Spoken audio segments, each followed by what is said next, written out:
Pour la suite, pour préparer justement nos économies au rebond, on va le dire comme ça, un plan va être annoncé tout à l'heure, un plan sectoriel. Alors c'est pour l'automobile, mais on peut imaginer que l'ambition elle est générale pour notre économie et pour tous les secteurs. Pour l'automobile, donc 16h30 tout à l'heure, ce sera à suivre sur notre antenne, sur BFM Business. Emmanuel Macron va annoncer un plan qu'il qualifie d'ores et déjà de massif. Comment est-ce que vous voyez les choses sur un secteur comme celui-ci qui non seulement souffre de la crise, Nicolas, mais souffrait déjà avant de la transition énergétique, des nouvelles normes environnementales et de la baisse des ventes de véhicules?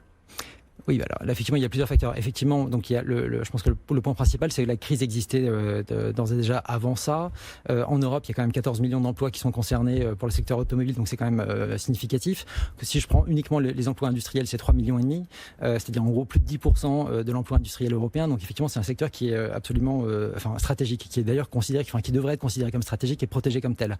Ce qu'on peut voir aussi, c'est que l'année dernière, Donald Trump avait déjà menacé en gros de sanctionner le marché européen par la mise en place de taxes aux États-Unis en justifiant cela par la sécurité nationale américaine. Donc effectivement, peut-être que les Européens pourraient réfléchir à ce genre de choses, mais pour ça, il faudrait arrêter effectivement cette politique qui est menée, je pense, depuis 20 ans ou 30 ans, qui est celle de la compétitivité, c'est-à-dire en gros d'essayer de faire en sorte de constater simplement le fait que la demande intérieure européenne est trop faible, qu'il n'y a plus de croissance et de pouvoir compter sur la croissance notamment chinoise.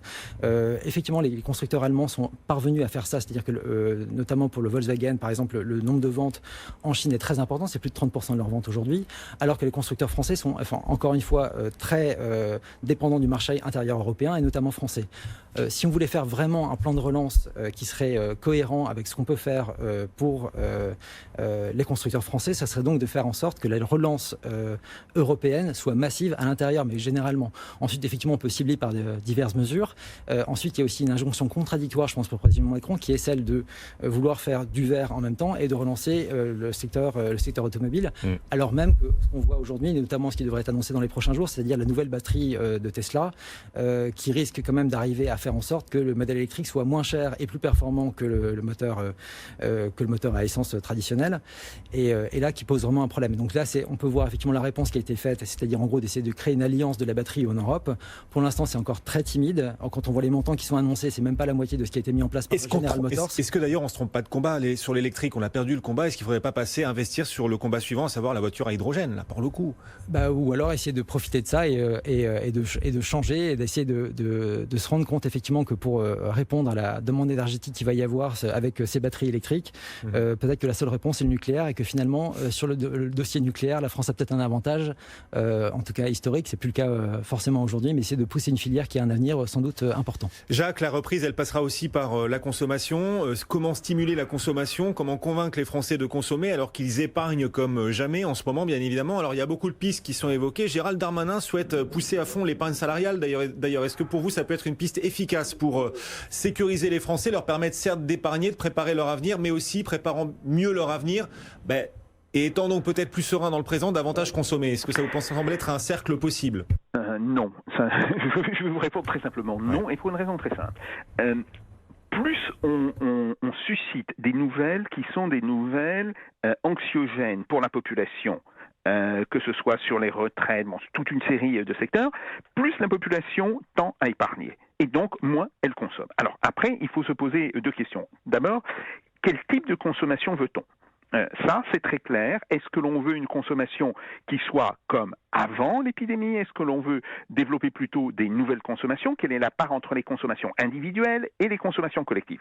Ça, c'est un vrai dossier sur lequel, malheureusement, on ne dit toujours rien. Et puis, ce dont on ne se rend pas compte, et en particulier sur l'automobile, c'est que d'ores et déjà, les comportements sont en train de changer. Regardez par exemple ce que l'on voit au niveau de l'immobilier.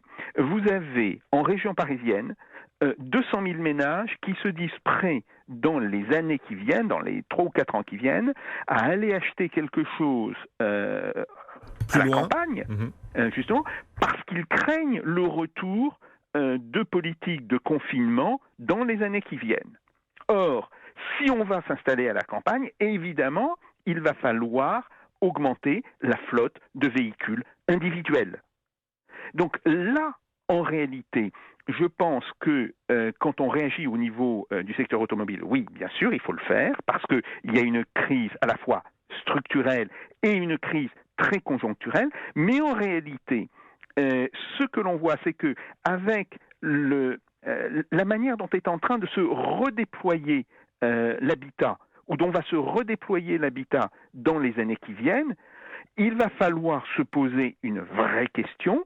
Est-ce que on utilise cela comme un moteur pour le développement de la production des automobiles, ou bien est-ce que l'on met en place une véritable stratégie de développement de transport collectif? Mais en réalité, c'est là où se jouent les problèmes, et honnêtement, excusez-moi d'utiliser une expression un petit peu vulgaire, mais l'idée de l'épargne salariale de M. Darmanin, c'est du pipi de chat. Bien, c'est dit. C'est du pipi de chat. Vous le diriez comme ça aussi. C'est du. Bon, il ne propose pas que ça, hein, mais enfin voilà, c'est une piste qu'il a mise en avant. Est-ce que l'épargne salariale, c'est oui une façon d'épargner d'avenir, Nicolas?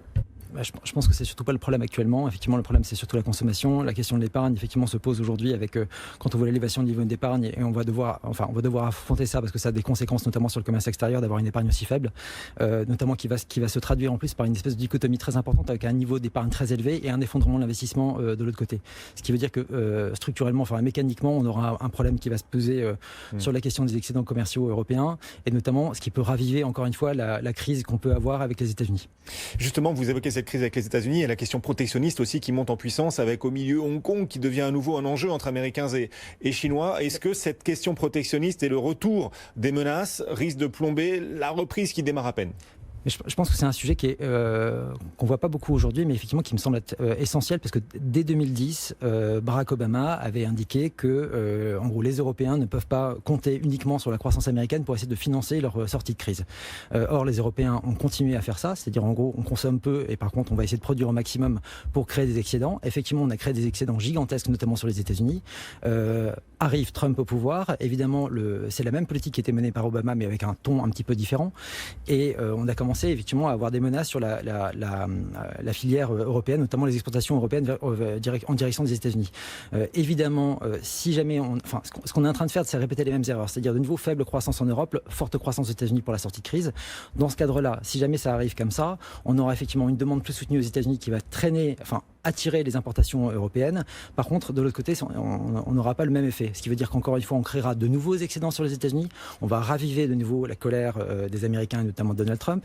Et ce qui nous amène effectivement vers le terrain de la nécessité, et peut-être même la nécessité quasiment légitime de la part des États-Unis de se révolter contre les Européens en disant que vous aussi, Européens, vous devez participer à la croissance mondiale. Il n'est pas possible. Peut revenir, ça peut revenir, surtout à l'approche de la présidentielle, les menaces de Donald Trump aussi sur l'Europe. Ça me semble, et encore une fois, surtout légitime de sa part et de leur part. Jacques, pareil, vous êtes d'accord? Oui, je suis tout à fait d'accord. Je suis tout à fait d'accord avec ça. Il faut comprendre que il y a au sein de l'Union européenne en réalité une stratégie allemande, il faut le dire, une stratégie qui est une stratégie mercantiliste, qui vise en réalité à s'appuyer massivement sur le commerce extérieur, y compris le commerce extérieur hors Union, alors que en réalité, le marché intérieur de l'Union européenne devrait, d'une certaine manière, être plus que suffisant pour alimenter la croissance. Mais non, ce que veut l'Allemagne, c'est des excédents commerciaux massifs. Et d'une certaine manière, elle a influencé et contribué à construire un cadre institutionnel qui, justement, vise à déprimer la demande au sein de l'Union européenne, de manière à permettre de faire des exportations toujours plus importantes. Tant que l'on ne sortira pas de ce modèle, il ne peut pas y avoir de forte croissance en Europe. Et d'une certaine manière, cela va évidemment provoquer des conflits, que ce soit avec les États-Unis, mais aussi avec la Chine.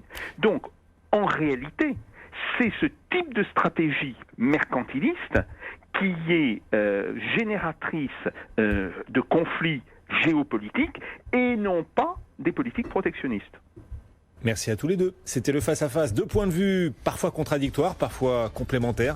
Merci à tous les deux d'avoir répondu à l'appel de BFM Business, des perspectives pour l'avenir. On a essayé d'en dresser, bien sûr, reste énormément de points d'interrogation. Nicolas Gutzmann pour la financière de la Cité et Jacques Sapir depuis le HESS. Bonne journée. Merci.